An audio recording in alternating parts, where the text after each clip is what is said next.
नमस्कार दोस्तों, आपका हिस्ट्री 21 में बहुत बहुत स्वागत है। और आज हम दिल्ली सल्तनत के अंतिम वंश व लोदी वंश के अंतिम शासक इब्राहिम लोदी के विषय में चर्चा करेंगे। और जब 1517 ईस्वी में जब सिकंदर लोदी के उपरांत ये लोदी वंश के शासक बनते हैं, अगले शासक बनते हैं, जिनका नाम था इब्राहिम लोदी। और ये लोदी वंश के, जैसा कि उल्लिखित है, कि ये अंतिम शासक थे। इनके समय की जो महत्वपूर्ण घटना वो यह घटना है कि इनके समय पानीपत का प्रथम युद्ध हुआ था। वैसे तो पानीपत के 3 युद्ध हुए हैं, लेकिन प्रथम युद्ध इन्हीं के समय 21 अप्रैल 1526 को बाबर व इनके मध्य हुआ था, जो कि बहुत ही महत्वपूर्ण है, युग परिवर्तन की घटना है, क्योंकि इसके उपरांत मुगल वंश की भारत में स्थापना होगी, जो कि बहुत लंबे वर्षों तक शासन करेगी।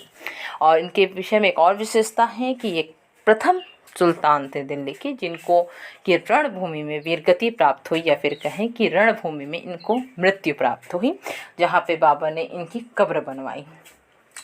तो ये इनके विषय में था। इसके उपरांत लोदी वंश समाप्त हो जाता है, दिल्ली सल्तनत का भी वंश यहाँ पे समाप्त होता है। उसके बाद जो सबसे अति महत्वपूर्ण है जानना, वो जानना है कि दिल्ली सल्तनत का प्रशासनिक व आर्थिक व सामाजिक जीवन कैसा था।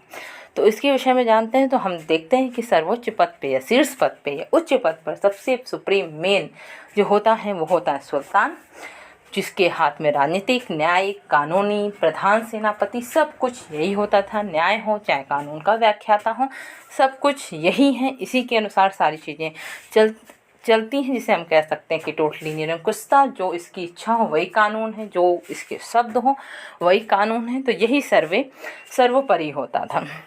उसके उपरांत जिसका नंबर आता है सेकंड मुख्य पदाधिकारी, वो होता था वजीर। वजीर मतलब आज के समय से अगर हम तुलना करें तो वो हुआ प्रधानमंत्री।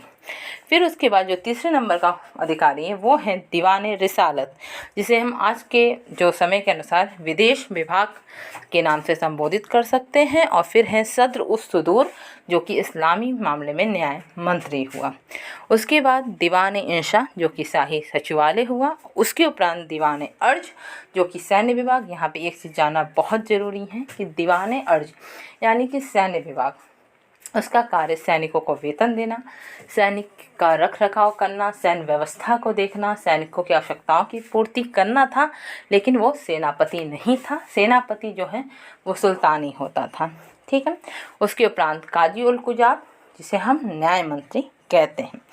तो ये कुछ वहाँ की व्यवस्था थी, वहाँ के पदाधिकारी, वहाँ के मुख्य अधिकारियों कौन थे, क्या थे, उनका आज के समय में किस प्रकार हम समन्वय कर सकते हैं, किस प्रकार देख सकते हैं, वो था।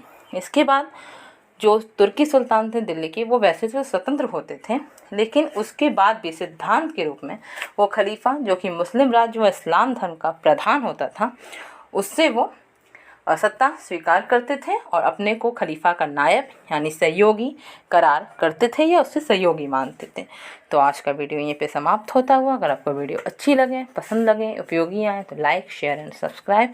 और वीडियो में अंत तक रहने के लिए बहुत बहुत धन्यवाद।